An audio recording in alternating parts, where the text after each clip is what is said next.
देखिए, आज हम क्लास 9th के मैथ अध्याय 1 बनाने जा रहे हैं और इसके पहले इसकी जानकारी ज़रूरी है, इसलिए आप लोग को जानकारी दे रहे हैं। देखिए आप लोग कैसे। सबसे पहले इसका अध्याय का नाम है संख्या पद्धति। देखिए यहाँ लिखे हैं। इसके बाद देखिए संख्या रेखा।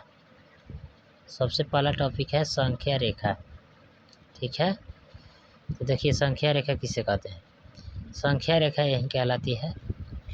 ये देखिए, ये जो है संख्या रेखा कहलाता है। इस पर दाहिने की तरफ लिखी जाने वाली संख्या धनात्मक होती है और बाएं की तरफ लिखी जाने वाली संख्या ऋणात्मक होती है, ठीक है।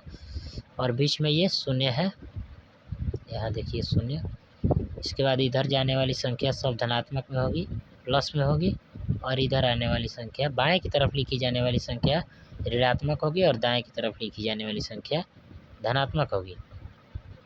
इसके बाद देखिए, ऋणात्मक संख्या को बोला जाता है नेगेटिव नंबर और धनात्मक संख्या को बोला जाता है पॉजिटिव नंबर।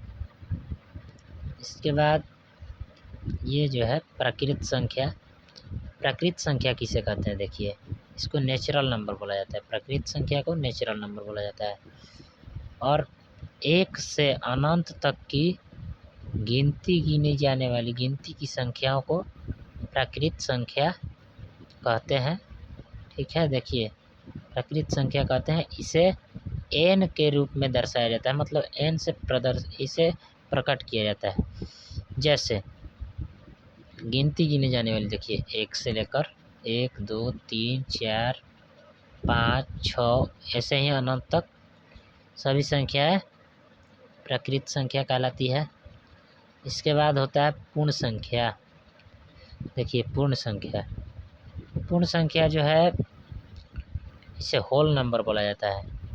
ये किसे कहते हैं, देखिए शून्य से लेकर अनंत तक की गिनती की संख्याओं को पूर्ण संख्या कहते हैं। पूर्ण संख्या कहते हैं। पूर्ण संख्या को W से दर्शाया जाता है। पूर्ण संख्या देखिए पहले से प्राकृत संख्या है, 1 से लेकर अनंत तक की संख्या प्राकृत संख्या कहलाती है। इसमें शून्य जोड़ दिया जाए, इसमें शून्य को जोड़ दिया जाता है तो ये पूर्ण संख्या हो जाता है।